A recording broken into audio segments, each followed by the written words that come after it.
ये अरिलो ग्राम पंचायत गोटे post office संपूर्ण अरिलो गाँ भितर एभली एक अपंतरा राज्य जो अर्जेंट चिठी पत्र गोटे आसिले ये केते हईराण देखु। ये पोस्ट ऑफिस कम जंगल भितर ये पोस्ट ऑफिस की रास्ता देखु। आमे माने सब आसु ये दीदी घर भड़ा नहीं रही ये रास्ताटी देखु पूरा आंठिए कादुଅ। हाँ गोटे पर्सनाल लोकर घर भितर पशिकी आसिले बाड़ डेईकी हम देखिले ये रास्ता देखु। ये रास्ता देखु ये हूँ पोस्ट ऑफिस की रास्ता। एठी दी चारि खंड इटा पड़ी। ये इटा कड़े आसवे गोटे ग्राम पंचायत अरिलो ग्राम पंचायत। ये ग्राम पंचायत पोस्ट ऑफिस रास्ता ये भाई। हाँ एथरे से माँ कहते जे पोस्ट मास्टर जी अच्छा कहते मु कौन करी मु तो भड़ा नहीं रही 100 टंका मिलूँ। ये गोटे घर भड़ा नहीं गोटे ग्राम पंचायत अरिलो पंचायत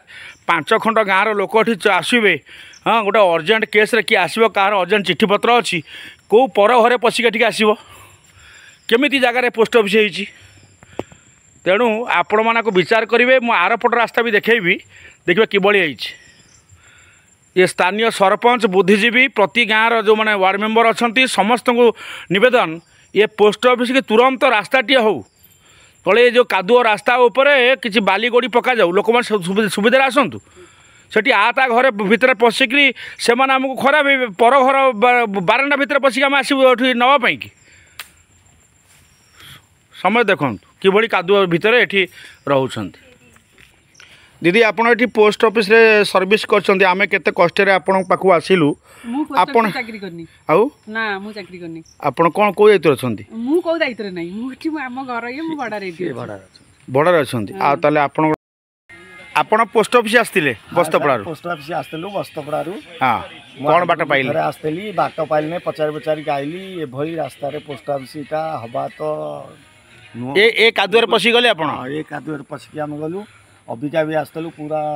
कादुरे पशिकी गलु ये जगह तो हवा कथा नुह कौन भंगा घर हो चाहे भल घर हो से कहते 100 टंका सरकार दो सरकार देले आमर पंचायत ऑफिस रे कोन घर नहीं घर अच्छी घर बड़ सुंदर घर अच्छी कंडीशन करंतु मेन रोड ऊपर की घर दब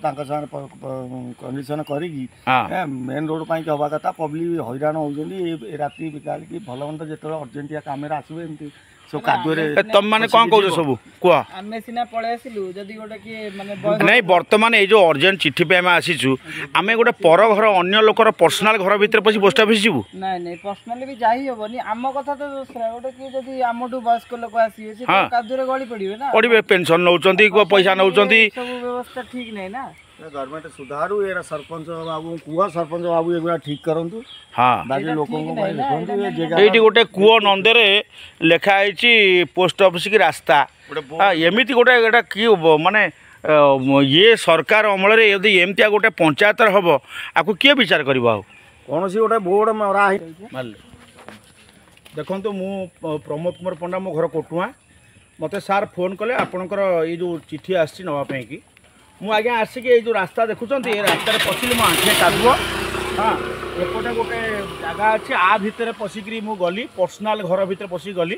ये पचारि जन माँ थे मत रिसीव कल जिनस 100 टंका भड़ा मिलूँ कड़े सरकार दौरान जहाँ भी हो आगुरी तो पोस्ट ऑफिस अरिलो गाँव भितर थिला से सार घर आम आसलु बढ़िया जगह सेठू कौन पे उठिला रास्ता उपर अच्छी एते जगह अच्छी तापर अरिलो पंचायत सरपंच जी अच्छा वार्ड मेंबर अच्छा आउ समिति सभ्य अच्छा स्थानीय विधायक अच्छा मु माननीय विधायक को निवेदन करुच्ची दयाकोरी अरिलो पोस्ट ऑफिस स्वतंत्र व्यवस्था करंतु आमे बहुत हैरान हो गोटे अर्जेंट चिठी दिल्ली आसी से भाई जन दिल्ली आसते ये जो जिनस सब आसूँ आमे केमी नबू क्या घरे पशिक नबू तेणु आर विचार तुरंत करा 7 दिन भितर रास्ता करा एवं रास्ता को सजाड़ दि जाऊ अंतत पक्षे पोस्ट ऑफिस परिवर्तन हवा पर्यंत ये रास्ता को निश्चित भाव में लोक जीवासा करा जय जगन्नाथ।